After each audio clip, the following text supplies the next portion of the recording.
Go ahead, Peter. Thank you very much.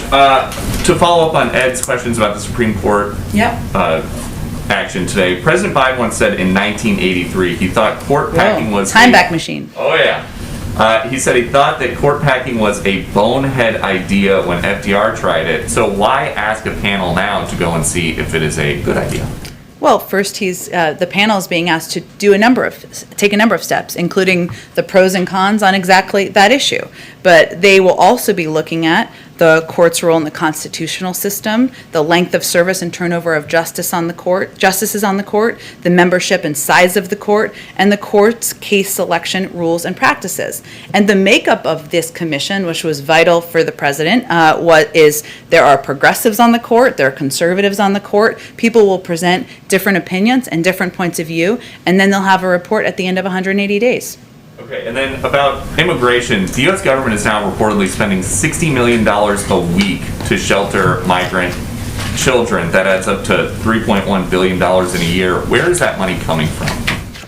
Well, first I would say that, as you may recall, the prior administration requested and received nearly $3 billion in supplemental funding from Congress for the UC program back in 2019. That came after the previous administration had already made multiple transfers of hundreds of millions of dollars. And our commitment is to ensuring HHS has the funds it needs now to safely and humanely care for children, which of course is resource intensive. We know that. There are 200 permanent shelters around the country, and there are needs related to the pandemic, social distancing, enhanced ventilation and testing that are additional needs given the time that we're living in. And because of the time that we're living in, is there concern if this is HHS money that it is, that these shelters, the Washington Post says the costs are going to rise significantly, that the shelters might be draining pandemic response elsewhere? No, that is not what our concern is. At all.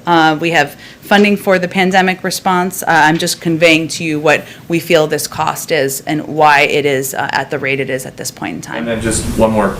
Texas Governor Greg Abbott says that he asked the Biden administration to shut down the temporary shelter for migrant kids at the Freeman Coliseum in San Antonio because he says he has gotten information that children there are being sexually assaulted. Is that facility going to be shut down?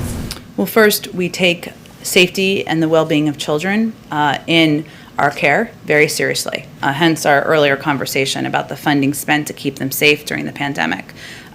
His claims will be looked into and investigated by the Department of Health and Human Services. Currently, we have no basis for his call to shut down the San Antonio Freeman Coliseum as an intake site, but we will, of course, we take these allegations seriously, and they will be investigated. The last one would just be, you said this week that you guys are trying to make the processing more efficient and effective, and that you're addressing this in a humane way that keeps these kids as safe as we possibly can. If these allegations are true, how is that consistent with what you guys are? Well, again, we are looking into these allegations. We take them seriously, and our focus remains on the safety and well-being of children. Hence, we're looking into them and taking it very seriously.